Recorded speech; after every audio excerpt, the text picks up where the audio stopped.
झूलनी चोर। बलमुआ करी है झगड़ा मोरी जे जनी है ले गईल झूलनी चोर। झूलनी ले गईल झूलनी चोर।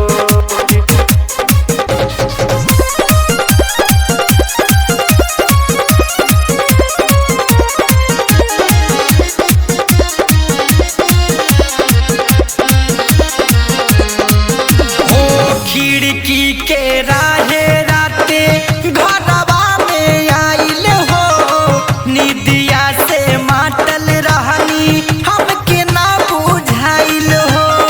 हमके ना बुझाइल हो। खिड़की के राहे राते घरवा में आइल हो निदिया से मातल रहनी हमके ना बुझाइल हो।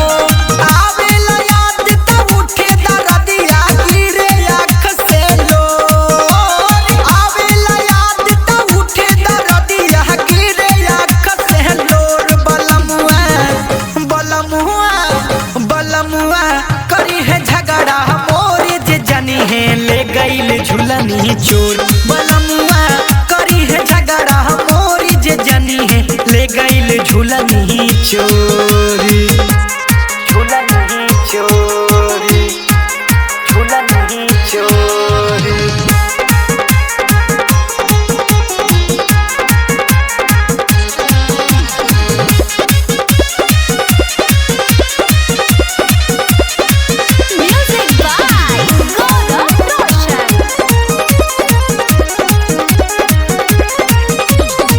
ससुर दी है ताना ये ननदी सस गाड़ी आई है पियावा बेदर्दी हमके घर से भाग गई है।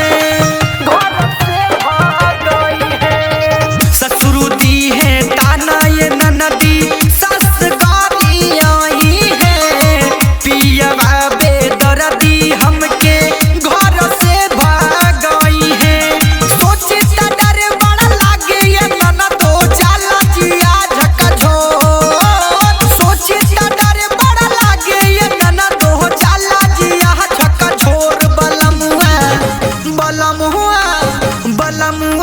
करी है झगड़ा मोरी जे जनी है ले गईल झूलनी चोर। बलमुआ करी है झगड़ा मोरी जे जनी है ले गईल झूलनी चोर। झूलनी ले गईल झूलनी चोर।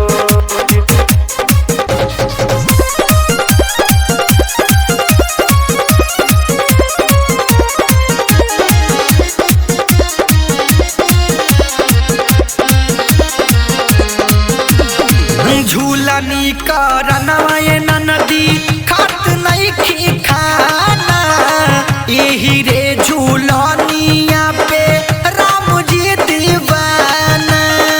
राम जी दीवाना।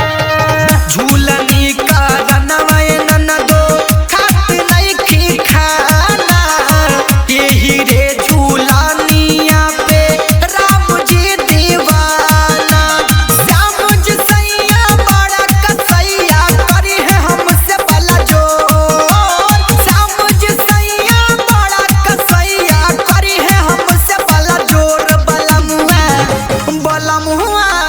बलमुआ करी है झगड़ा मोरी जे जनी है ले गईल झूलनी चोर। बलमुआ करी है झगड़ा मोरी जे जनी है ले गईल झूलनी चोर। नमस्कार दोस्तों, मैं हूं आप लोग का अपना डांस मास्टर महेश मनमानी और ये था आप लोग के बीच में थोड़ा सा मजेदार डांस वीडियो। तो आप लोग को भी अगर डांस अच्छा लगा हो और आपको भी सीखना हो तो नीचे मेरा कांटेक्ट नंबर है, आप लोग मुझे कॉल कर सकते हैं, व्हाट्सएप पे मैसेज कर सकते हैं और डांस सीख सकते हैं। नाला सोपारा मुंबई में, नाला सोपारा ईस्ट में संतोष भवन में डांस क्लास है। तब तक के लिए चैनल को लाइक करिए, शेयर करिए और सब्सक्राइब जरूर करिए। तो बोलिएंगे सभी हर हर महादेव। बलमुआ करी है झगड़ा मोरी जे जनी है ले गईल झूलनी चोर।